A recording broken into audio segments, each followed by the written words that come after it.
time on episode 268 of Legends of S.H.I.E.L.D., we talk The Punisher Season 1, Episode 9, Front Toward Enemy. We talk weekly Marvel news, and we talk your feedback.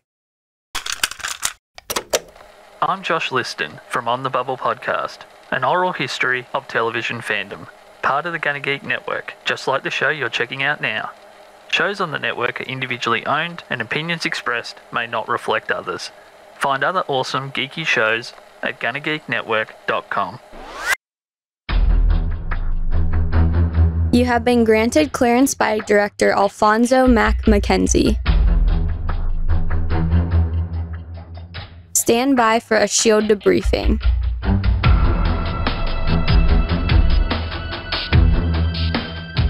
All information to be discussed here is classified and may only be discussed among agents granted clearance by the S.H.I.E.L.D. Director. Now it's time for your scheduled debriefing. I'm Director SP. I'm Agent Lauren. And I'm Consultant Michelle. Welcome to Legends of S.H.I.E.L.D., a Marvel Comic Universe fan show. The show is recorded on Sunday, January 13th, 2019, live from the Legends of S.H.I.E.L.D. studios and broadcast worldwide via www.geeks.live. Come on and join our live chat as we record. Ladies, happy National Rubber Ducky Day. Yay! I don't have a rubber ducky, but I have a porg. Is that an acceptable substitute? And it's not rubber, but I think that's an acceptable, substitute. Yeah. I don't even think I have a rubber ducky in the house. I had a glow-in-the-dark one when I lived at home that I got for Christmas once, but I don't know what happened to that one. For all I know, my parents still have it. Oh, and that would be cool for, those nighttime soaking baths. Yeah. Yeah, that plus like one of those Lush glitter bath bombs. Oh. That would be so cool. Glitter bath bomb. I've never done a glitter bath bomb. That just sounds bad. No, they're fun. I did the other day because Lush was having a sale and I was like, ooh, this one has glitter, and their glitter is body safe. It's made from like seaweed and stuff. And it's so pretty. It just like you put the bath bomb in and it turns your bathtub whatever color. This one was like kind of like a green, like this really beautiful green color, like a forest green. And then there's just like a little bit of glitter in it. Just kind of sparkly. Isn't glitter the opposite of what you want to introduce into a bath? Like I said, it's body safe. It's not like mica flex or anything. It's like seaweed. Plus, it's not like you do it like every day. It's for special occasions. All right. As long as somebody else is cleaning up the tub, I'm all for it. Yeah. I did see, speaking of, glitter and baths and stuff, there's this fantastic post. Somebody was using a Lush bath bomb with glitter, and their black cat got in and rolled around in it, and it looked like the cat was made of a galaxy. Ooh. It was very cool. Nice. All right, so with that, we're going to get back into the podcast and say that Legends of S.H.I.E.L.D. is a fan-based podcast on the ABC television show Marvel's Agents of S.H.I.E.L.D., which is now in the 34th hiatus week following the season 5 finale, as we march towards the season 6 premiere sometime in 2019. The multiple Marvel Netflix series, the Marvel Cinematic, and comic book universes in general as well. Because of answering unknown phone calls. If you would like to talk to us about unknown phone calls, you can find us on our website, legendsofshield.com. If you like me and you let those unknown numbers go straight to voicemail, you can call our voicemail line, 844-THE-BUS-1, 844-843-2871. If you'd like to talk to us about the time the call was coming from inside the house, you can find us on Facebook at Legends of S.H.I.E.L.D. Podcast.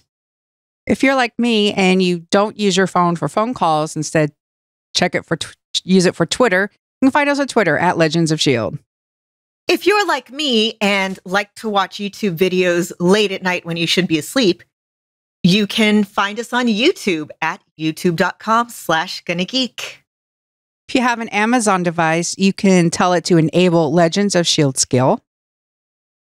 If you want to talk to really awesome people, using your phone or otherwise, You can join our Discord server chat at gonnageek.com/Discord. And remember, Legends of S.H.I.E.L.D. is a proud member of the gonnageek.com network.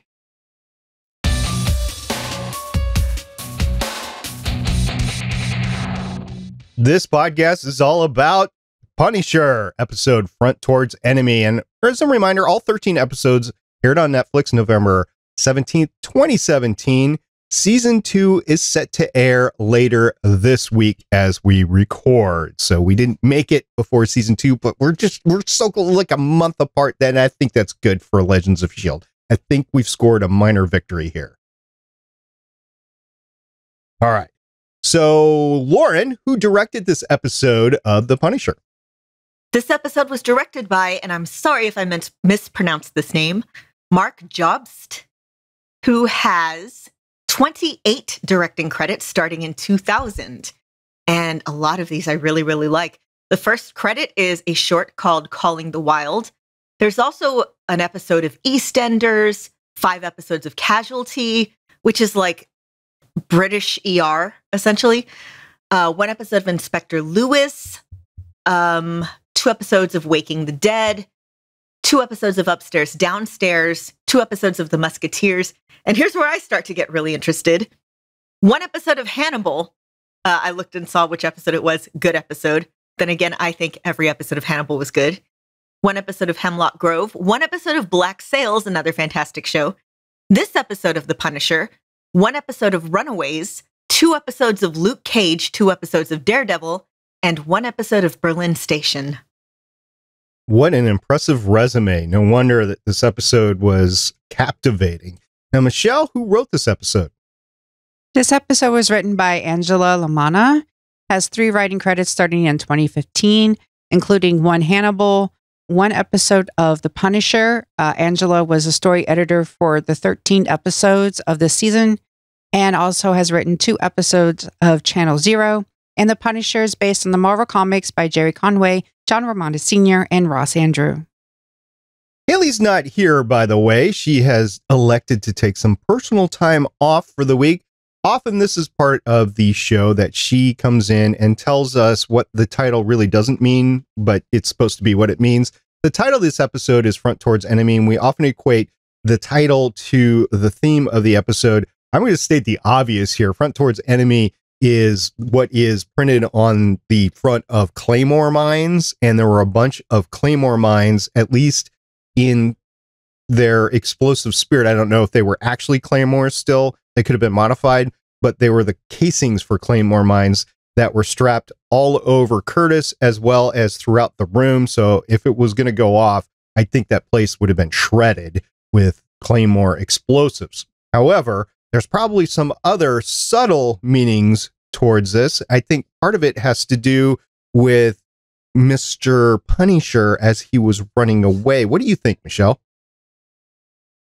I was thinking the same thing, because as Frank is running and does his little parkour slide across the cop car, he, for some reason, forgets there's a dashboard camera and it takes his picture. And you see him perfectly there. That's his front face towards the enemy of the cop car. I think that's another meaning. We'll talk more about how Michelle feels about this episode later, but I think that's another meaning of the title. There's also, he tells Lewis, you know, I always looked, you know, you're a coward setting off these bombs. I always looked people in the face when I killed them, which, liar, you sniped several people. We saw that. But also we see Karen putting her face towards her enemy and associating her name with the editorial that's kind of drawing him out. If you're going to go on that route as well, we have Micro showing his face to Agent Madani as well. She's not technically an enemy, though. Okay, fair enough, but Micro is showing his face towards somebody that would have probably arrested him just a little while ago, although she does know that he's an informant, and I don't know if brandishing a weapon was the smartest thing for Micro to do in the bar towards Madani, but he did, so apparently it turned out fine after that. I don't think that having that conversation at the actual bar. I mean, go to a table at least. Oh, well, I mean, you got to have the opportunity of somebody that is bartending to be able to sell the secrets later.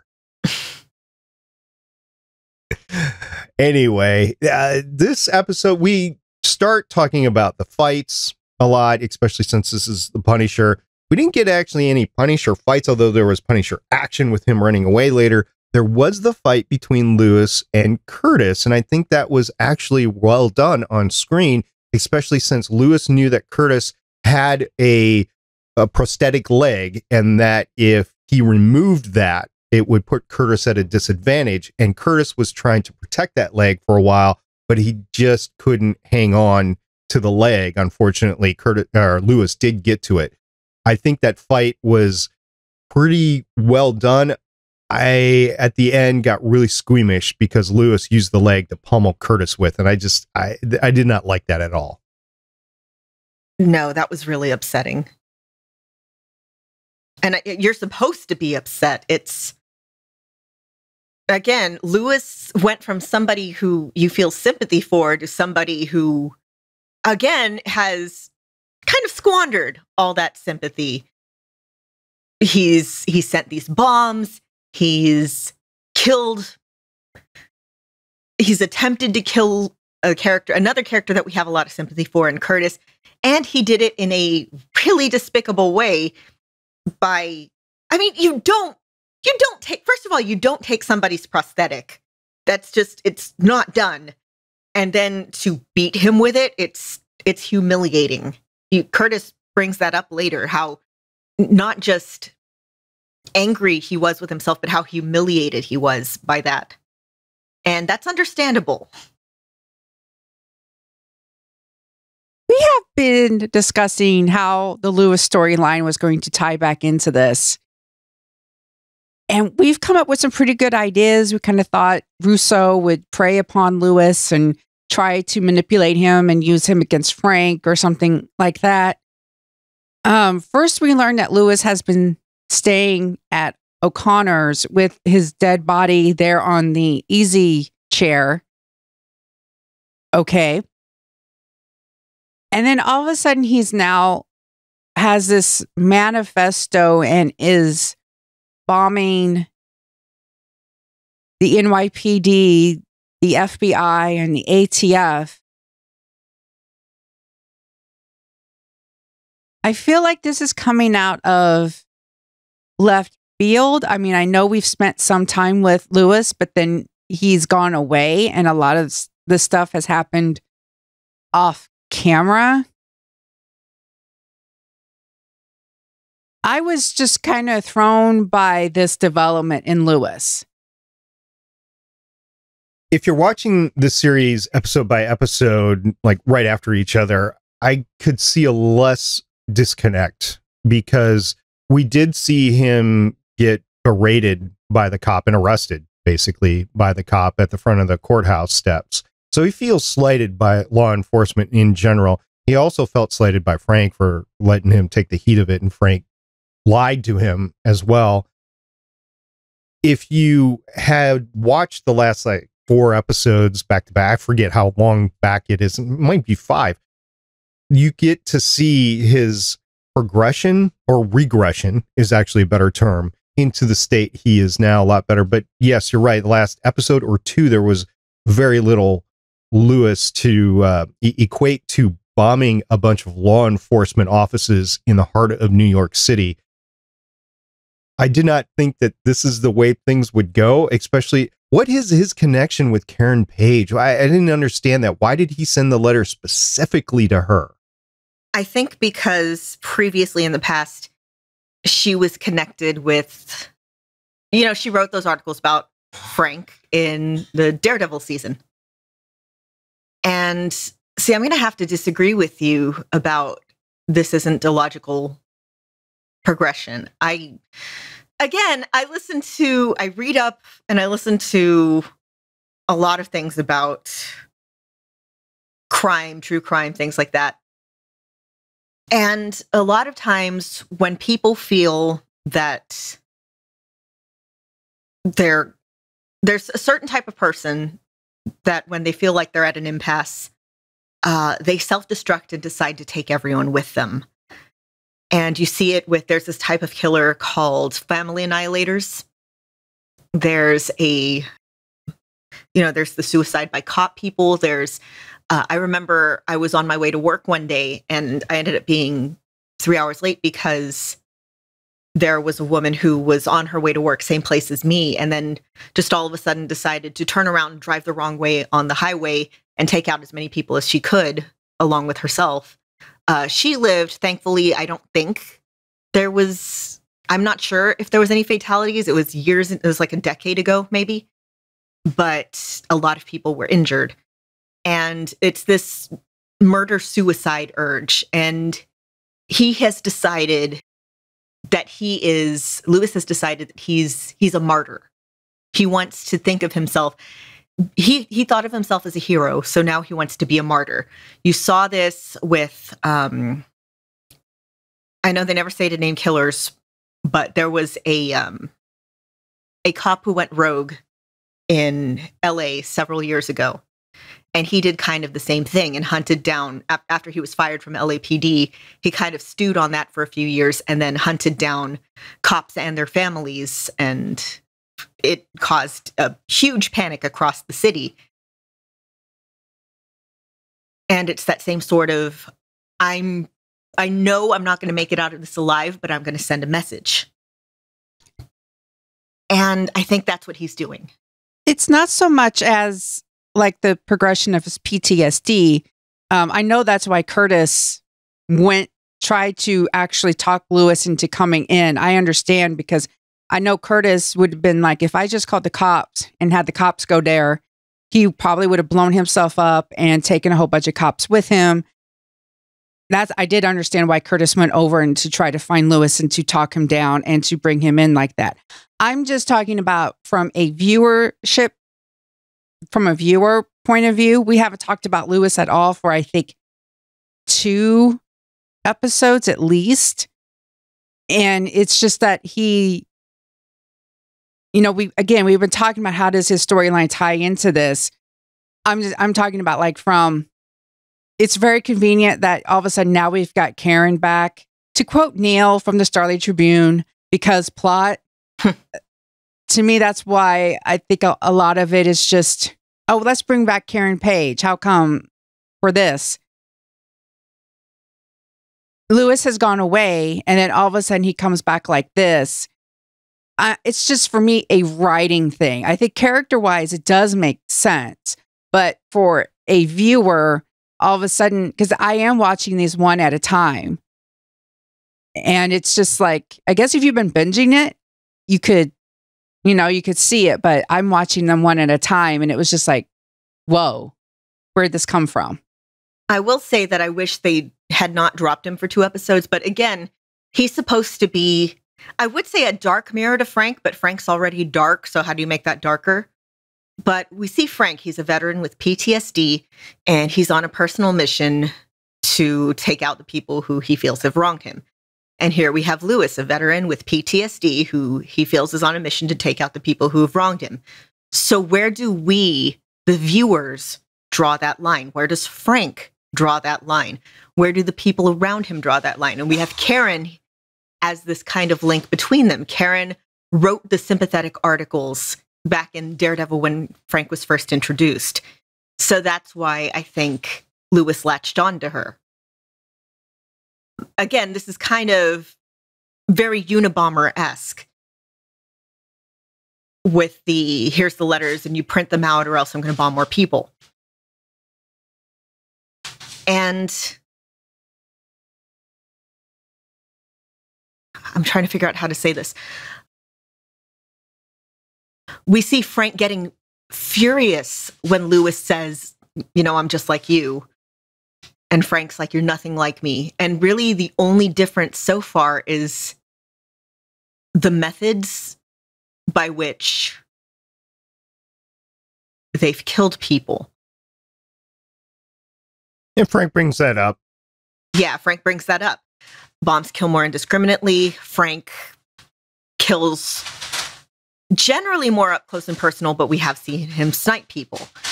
I'm sorry for the noise. My cat is attacking some paper in the corner. This must have been very bad paper. Yeah, he got some paper out of an Amazon box. Hey. He's over there by the door. Yeah, so it again becomes, where do we, the viewers, draw the line of where our sympathies lie? Because both of these are people who were kind of destroyed by the system. No, you're going to Question mark. I'm sorry. It's really hard to be serious when the cat is being grounded. Yeah, okay, so that's a good thing to say here, because the whole podcast so far, I've been thinking that the background of Lauren's video, and for those of you that are listening on audio, just go back into the YouTube and watch the video, and it looks like those Yule log presentations that like the Hallmark Channel has, where you got a bunch of different animals moving around and stuff like that. So if you want to have a Yule log type presentation while listening to Legends of S.H.I.E.L.D., just go to our YouTube channel and you'll see all the cats moving around and everything in Lauren's apartment. It's actually quite entertaining. Yeah, you can see over the course of the past several videos, there's like, oh, there's a giant cat tree at the back. And then you see where it's no longer there because the little orange jerk destroyed it. Oh, you were so fond of Pike Trick Leg, and now he's I know, little I orange love jerk. him, but he's awful. Speaking of awful. Right. So that's a good point of the differences between Lewis and Frank. And Frank points it out like, I go face to face with my enemy, but you're a coward and you bomb them from far away. That's not entirely true. Frank takes long shots, and he's done it twice in this series. There was the shot from Texas down into, I want to say El Paso, but it's from El Paso to Juarez. And then there was the long shot into Agent Orange's house. And so he's not face to face in that time, but I guess he thinks it's more one-on-one that way versus the other way. I don't know from a viewer's standpoint, if you're taking a look at life and death, if that really makes a difference, whether you're right there or whether you stand back and you take out a bunch of people, although there's a lot of collateral damage the way that Lewis does things. And not that Frank doesn't have collateral damage, but it's usually a combatant rather than a non-combatant. Yeah, Frank is more precise in his targets. I guess that's a different. So I don't know from a viewer's standpoint if that should really make a difference, though. True. It's that whole history is written by the victors thing. One person's hero is another person's terrorist. That is definitely fair enough. But in any case, at the end of this episode, the city is terrorized because the Punisher is around. And because of all the bombings recently, I bet you there's some equating going on in people's minds that, oh, the Punisher did these bombs or whatever. I don't know if the authorities are going to make that jump, that it wasn't Frank, that it was somebody else.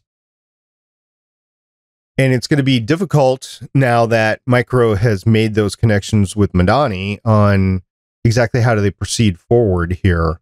I honestly don't know, because Frank's testimony is paramount to figuring out who was involved in Kandahar and what exactly happened. But now they've got these issues that have been transported to New York, and Frank's in the middle of them. And Frank is going to be prosecuted if he comes in. He was going to be prosecuted before. I think we talked about this last week, that Frank is not just in the clear. He's killed at least 37 people as far as the indictment goes. That they know of. Yeah, right. I love Micro turns and looks at him and goes, 37. And Frank just kind of shrugs and goes, that they know of. Again, one person's hero, another person's terrorist. So you got Micro. Did you guys see Micro go into Madani the way he did? I think it was inevitable that he was going to, because Frank wasn't. He can't control Frank. Frank isn't playing by his rules right now. Frank is off busy doing something else. And Micro wants to get back to his family. Of course, I thought it was interesting that Madani was doing everything she could to not go to Sam's funeral. I feel so bad for Sam. Not only did we not really get to know him, he dies by Billy's hands, and Billy's there still consoling Madani, telling her that she doesn't have permission to quit, that she needs to get back on the horse and go. And it's interesting how it's about like her and about her going or not going to Sam's funeral. And poor Sam. You bring up a great scene there between Madani and Billy. They were having the conversation back and forth. Now, I don't know what they talked about up to that point. I don't know if she gave him a play-by-play or not, but she said, you weren't there. And then he proceeded to explain some things. And I thought I saw a twinkle in her eye. Maybe that's just me injecting that she caught him in stating something that he should not know. Do you think she caught on to that, or is that just me reading way too much into it? I don't know. I honestly don't know. I think she would have. I think she told him probably that he got stabbed and stuff. I also think that given the discussion between her and Rafi later in the episode, I think that maybe she's suspicious of him. Or at least his office. She absolutely is, because she doesn't know who bugged her office. It's anybody's play at this point, especially on the heels of what happened. And she's asking, well, who were those guys? Is anybody running that down? She really needs to know that in order to figure out who's a good guy and who's a bad guy. You're absolutely right. She doesn't know. So she's treating everybody like a bad guy except for Billy, unless she suspects him of something the way that I was describing, or maybe something else. I don't know. But he's had pretty free access to her since the shooting. Billy has.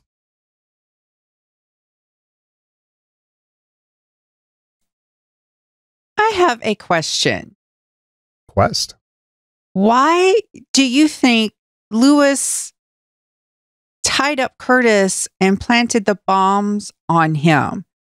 Because he did that, and then he went next door and he's monitored, he's looking through the rifle scope.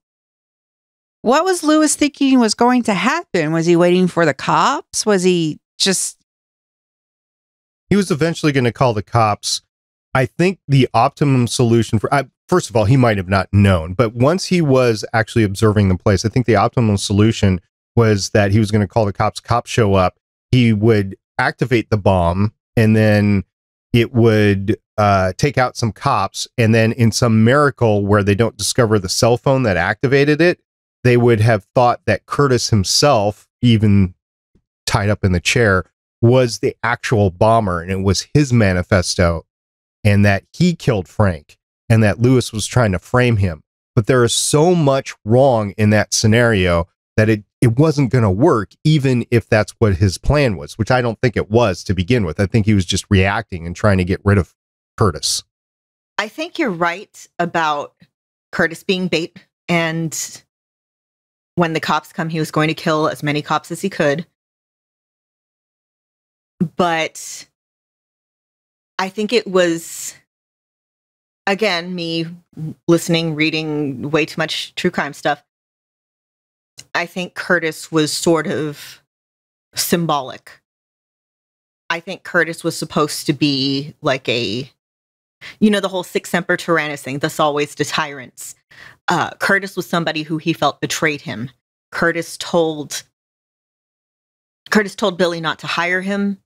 Curtis, he feels, let him down. So now he's betraying Curtis. He's using Curtis as bait.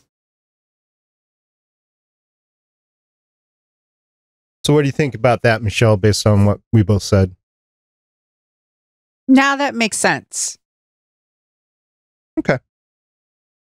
I'm curious as to what's going to happen with Madani, because she has not been back to work since the incident, which honestly, I don't think a cop in the middle of a mass shooting like that, or a law enforcement officer in the mass shooting like that, would be really invited back to work. There would be an investigation. You'd go through some counseling, that sort of stuff. I think that's pretty standard. But at some point in time, she was going to have to answer for her actions of filing a false plan and enacting a different plan. And now that she has a reason to go back of knowing what's going on, also the proof that Frank is alive, I think she's got to take a different tact, in all her avenues that she was going to use are kind of closed off to her. But it does provide some additional opportunities. So what do you think her next move is going to be, Lauren? Well, whatever she does, she's going to have to move fast because, yeah, she is absolutely going to have to answer for, the false plan and for her. Let's face it, she's not been a good employee or a good boss. If this was real life, she would have been fired so many times over. She would probably be facing charges, I feel like. She's done some shady stuff. And while we, the audience, know why she's done it, yeah, it does not look good for her. So whatever she does, she's going to have to do it fast before all that gets set in motion. Now that she knows for sure Frank's alive. Now she knows about Micro, and she knows the stuff that he's giving her. She's going to have to put whatever plan she has, whatever shreds of a plan she has, into action. She wants the answers about, what happened in Kandahar. If she wants to save whatever she has of a career after this, I think she's going to have to present that, and fast. Michelle, what do you think?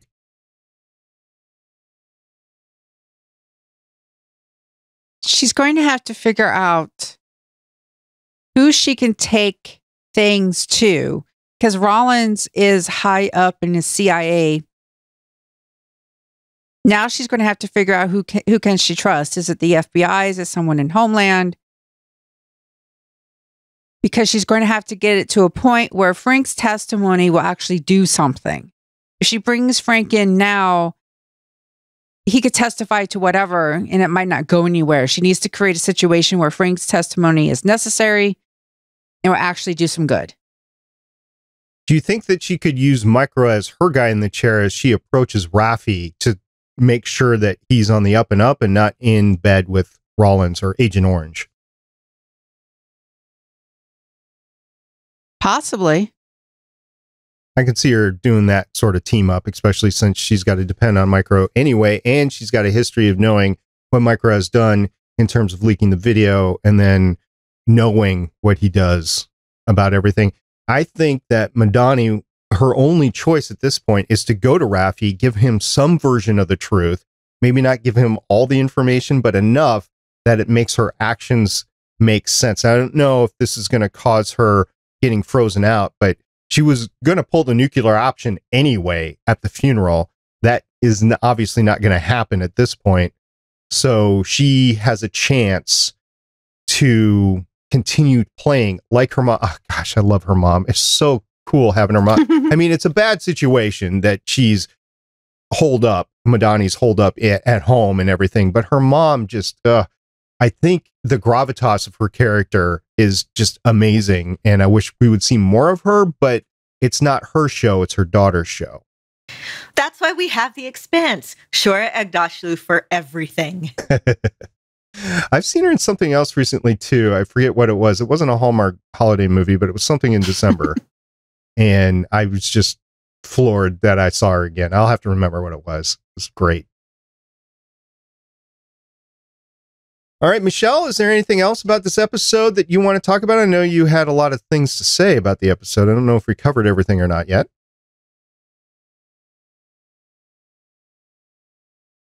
I mean, Frank is, I know he's not the, sharpest tool in the tool shed, but he knows, I mean, he stole a cop car and getting caught on the dash cam. I mean, this, I'm sorry, considering how careful Frank has been, this just, what?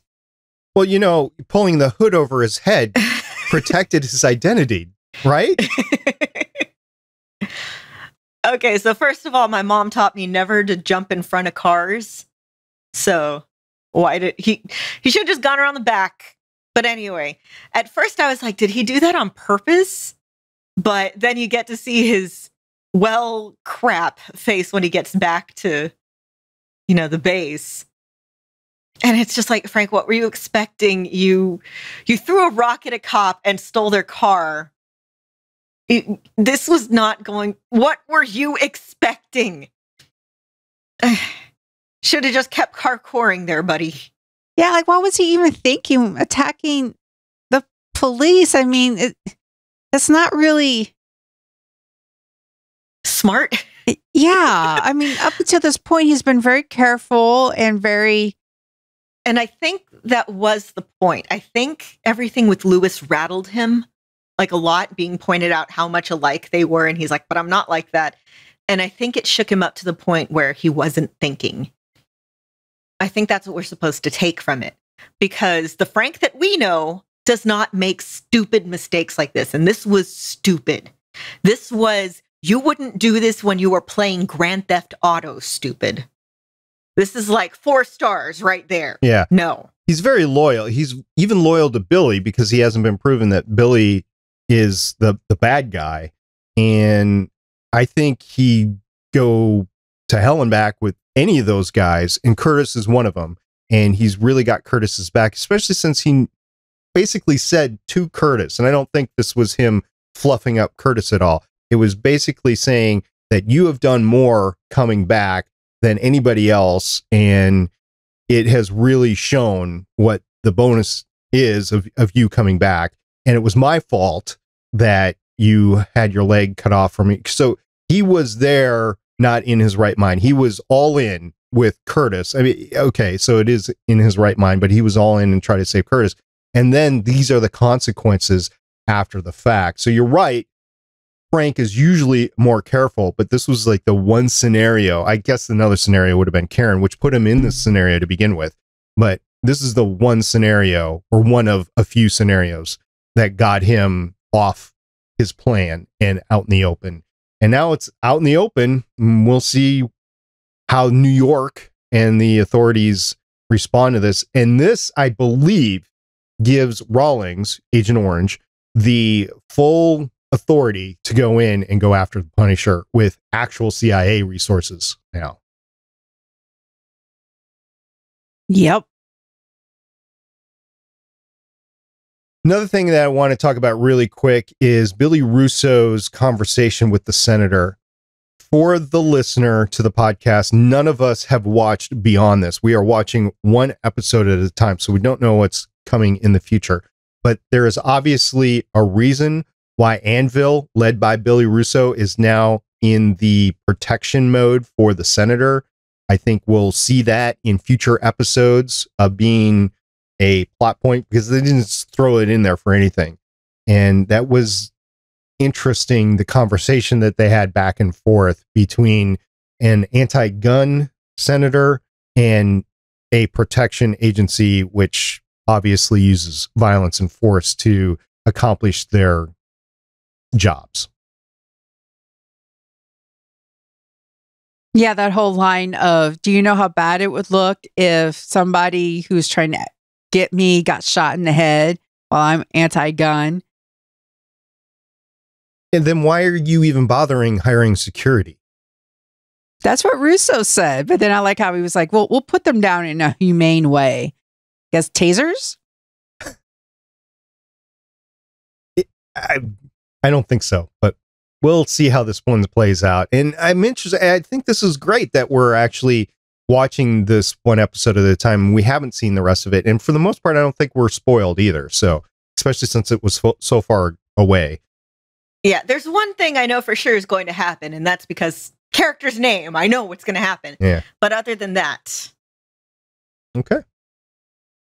Lauren, do you have anything else you want to talk about?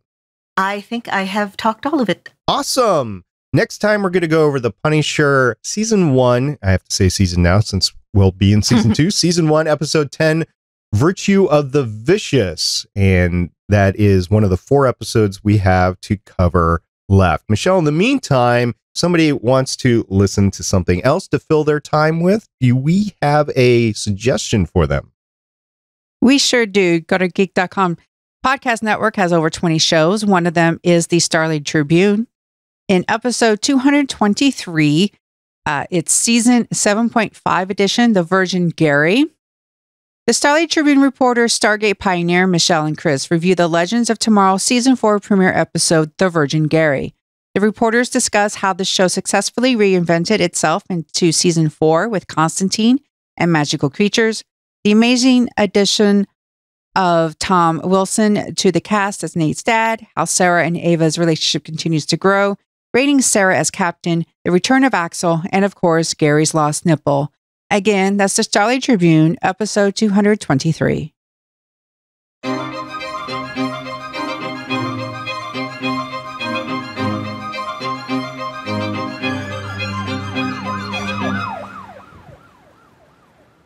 For some news this week, we're going to start off with a possible series starring one of my favorite characters we have not seen enough of, Sif. All right, this was on discussingfilm.net, and I should note, this is still just a rumor. Lady Sif TV series could be in the works for Disney+. Recently, we have seen the announcement of multiple Marvel television shows. So we for sure have Loki.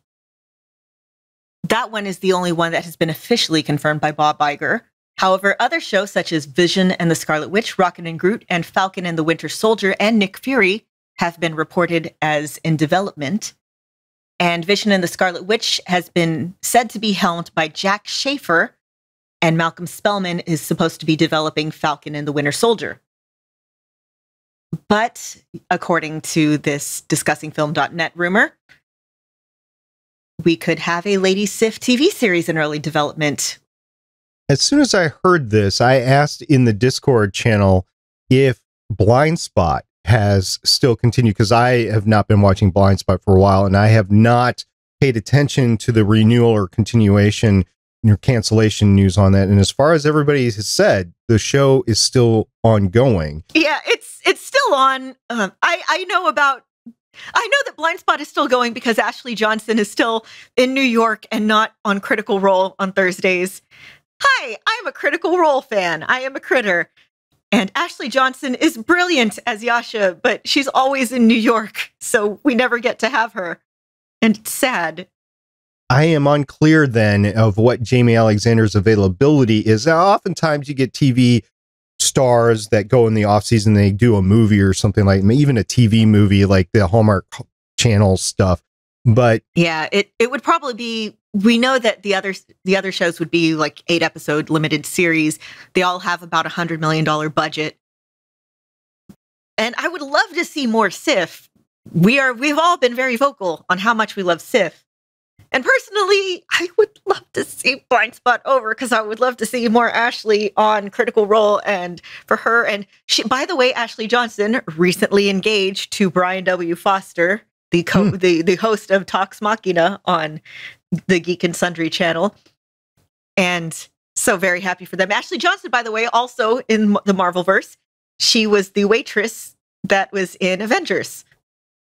So Jamie Alexander as Sif was notably absent during Thor Ragnarok and Infinity War, and everybody is wondering what's going on. Maybe this series is just designed to close up that plot hole of her not being around for either of those two projects, but I would still love to see her in Endgame, which is coming up this summer.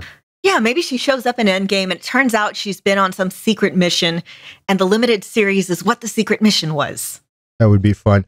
Also of note, the adult kids in the house last night threw on Avengers and watched Avengers, and I saw the puny god moment again, and it was awesome seeing that movie again. And that's how it feels. And when Phil Coulson died, one of the adult kids said, "And that's how Agents of S.H.I.E.L.D. started." And then I said, "And that's how Legends of S.H.I.E.L.D. started." So it was kind of a roll there. Oh, back when we were all babies. Adult babies. Wait, no, don't Google that. Not going to. Please don't. I mean, no kink shaming, but. Yeah. Okay, in more movie news, Black Widow could be R-rated. According to the hashtag show, Charles Murphy shared the news on social media while discussing previous Black Widow scoops that he heard that when the film was in development, Marvel Studios was considering whether or not to make it the first R-rated movie set in the MCU. So, this is not conversation, but if it ends up R-rated, don't be shocked, is what he said. Recent character breakdowns call for 4 actors who can speak multiple languages, with some of them potentially being double agents, and the villain has been rumored to either be Taskmaster or the Red Guardian. I would love to see Taskmaster. Taskmaster's great. And it's also expected to be a prequel detailing how Natasha operated as a spy for the KGB before directing to S.H.I.E.L.D. The film is believed to start production by late February or early March. We've seen Ryan Reynolds, not a Marvel property, but we've seen him as Deadpool come across as a very successful R-rated movie. I think a Black Widow movie would be a lot less comedic in nature and would be a lot more gore in nature. I think it would be aligned with the character. But Michelle, how do you think this could succeed? Considering Marvel's very bright and sunny sort of video game violence, and this would be, she's an Avenger. I think a lot of people, yes, they know that there would be martial arts and some violence in it. I don't think they would expect it to be R-rated, considering she's an Avenger. This isn't Daredevil, like you said. Deadpool. Deadpool has that gore and violence already built into his character. I think a lot of people would be expecting Black Widow to be more espionage, more like a Mr. and Mrs. Smith sort of thing without a Mr. Doesn't necessarily need to be R, though. Yeah, what I'm worried about with the R rating is... So are you familiar with that movie Red Sparrow? Yes. Unfortunately. Let's totally make Black Widow into a movie. And it's basically gratuitous. It's rape. The movie is all about rape. And I'm worried they'd try to do something like that with Black Widow because, she's made it clear through the movies that her whole thing is, get close, emotionally manipulate people. Oh, I can't have children. I'm a monster. But that's not the Black Widow I want to see. I want to see her. If I see her spying, I want to see her more as Natalie. Was it Rush? I want to say Rushmore, but that's not it. Oh, her actual name in the Marvel? No, when she was in Iron Man 2, and she was just the unassuming secretary, and just the, how she was in Winter Soldier and Iron Man 2, where she's unassuming and she's just kind of, I'm just a little girl and everybody just overlooks me. And then she beats the crap out of him. I don't want the whole, I am so sexy. And then she beats the crap out of him. I don't want that. I don't need that.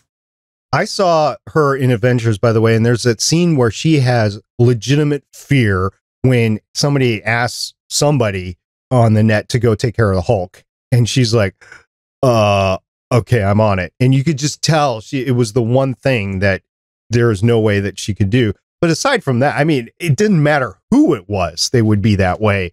And overall, she's been a very capable person. I can't remember the movie off the top of my head. It must have been Winter Soldier, where she was doing the interrogation for the Russian, but she was locked up on the chair. Remember that? Oh no, that's Avengers. That was at the beginning of Avengers. I missed that part of the movie. Okay. So there's that too, where she's very capable. And the thing is, I don't need more stuff like that. I just want Natasha doing... I want her subverting people's expectations and then beating people up, realizing, hey, the people I'm working for are not cool, and then learning the ropes at S.H.I.E.L.D. That's what I want. We'll see what we get, if anything. There is one news piece that came out in the last couple of days that I just was turned on to, and that was Kevin Feige having a little bit of back and forth on the red carpet, I think, saying that the Guardians of the Galaxy Volume 3 is still happening, but offered no corroborating facts or evidence to that. But coming from the mouth of Kevin Feige, who is Marvel Studios and has been since 2008, I think this is an interesting play of words, since I don't see it. It's like Star Trek 4. It's like, I don't know if this is going to happen or not. I'm not going to believe it until I start seeing the trailers and the behind the scenes pictures. I agree. Yeah, Dave Bautista has famously said he's not doing it unless James Gunn is there. And he's doing Dune. Yes, he's doing. I still would rather see him as Stilgar than as Beast Rabin, but still, I don't know. I'm excited. I want to see what this version of Dune's going to be. I love the 84 version. I love the made-for-TV sci-fi version. I want to see what this version's going to look like. And we will. And with that, that's the end of the news.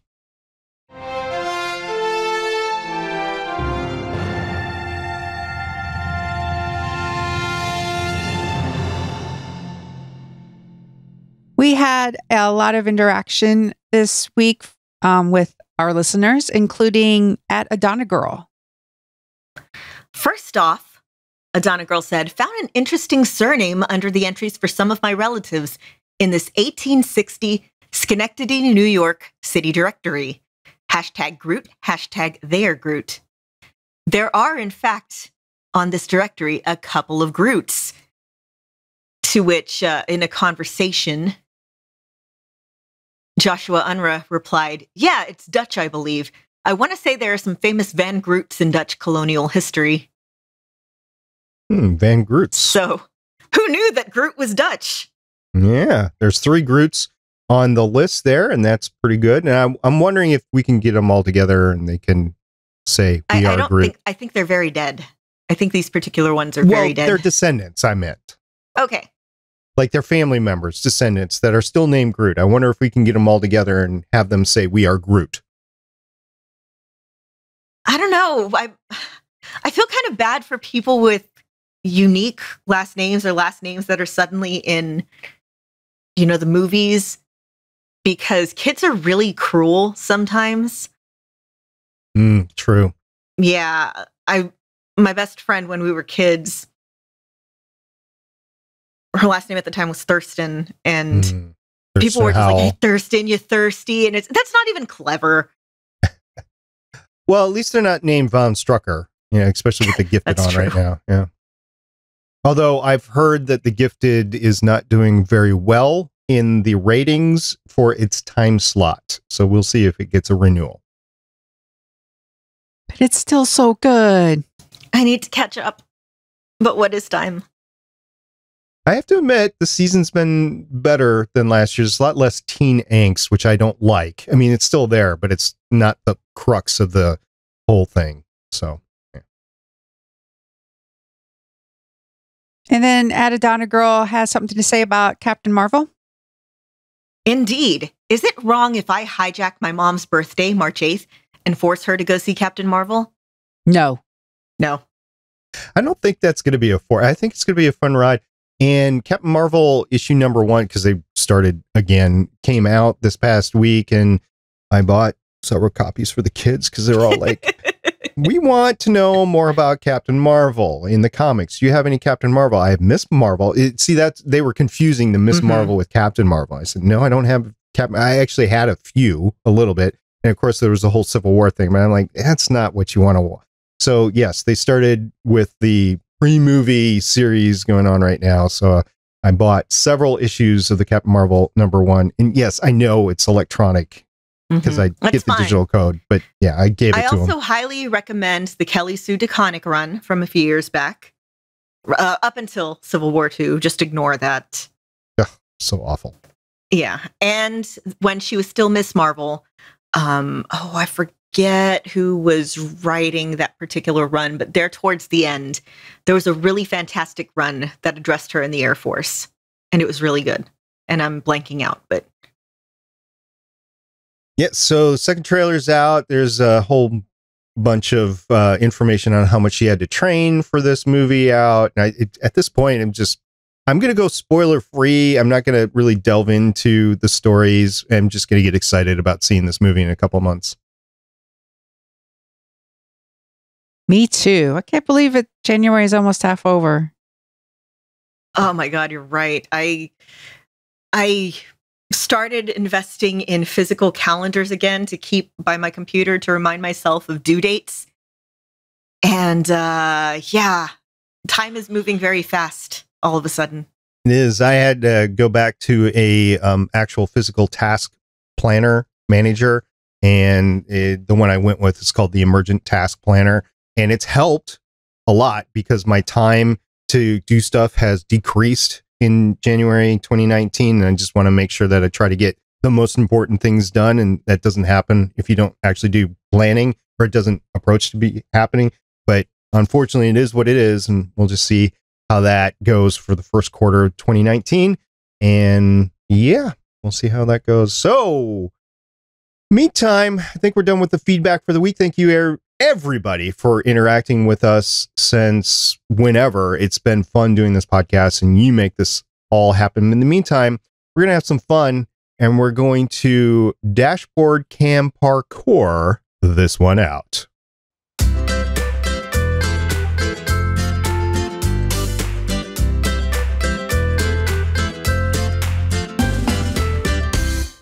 For those that are on the other side listening to this, I know I've gone into it a little bit from time to time, but I just have to say a very big thank you to Michelle, who has been doing awesome show notes even while she's been sick these past few weeks. So thank you very much, Michelle, for that. Thank you, Lauren, for all your extensive knowledge into the news and curating our feedback. Oftentimes when you get a response on the feedback on the Twitter account, it's 90% of the time, 95% of the time, it's either Lauren or Michelle. They both have access to the Twitter account and the Facebook account. I will pipe in every once in a dark moon, but thank you, ladies, for continuing that. It has made this podcast go.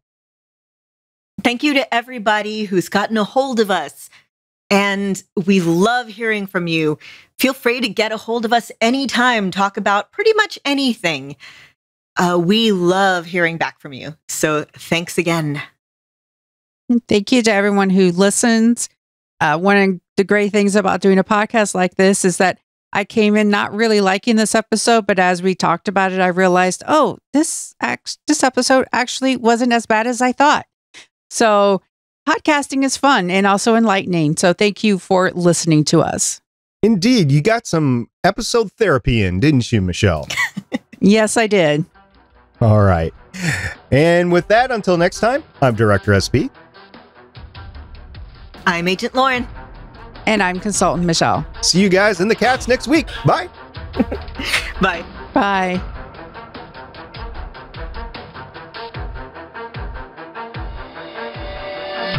Thank you for listening.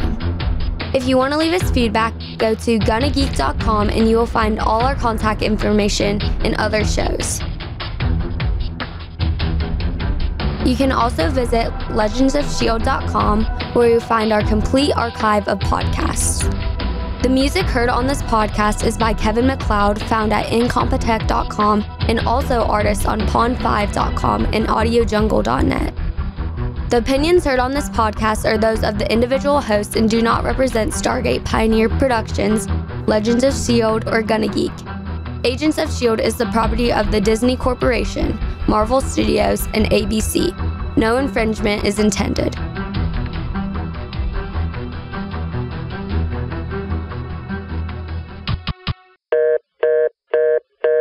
Legends of S.H.I.E.L.D. is copyright 2013 through 2019.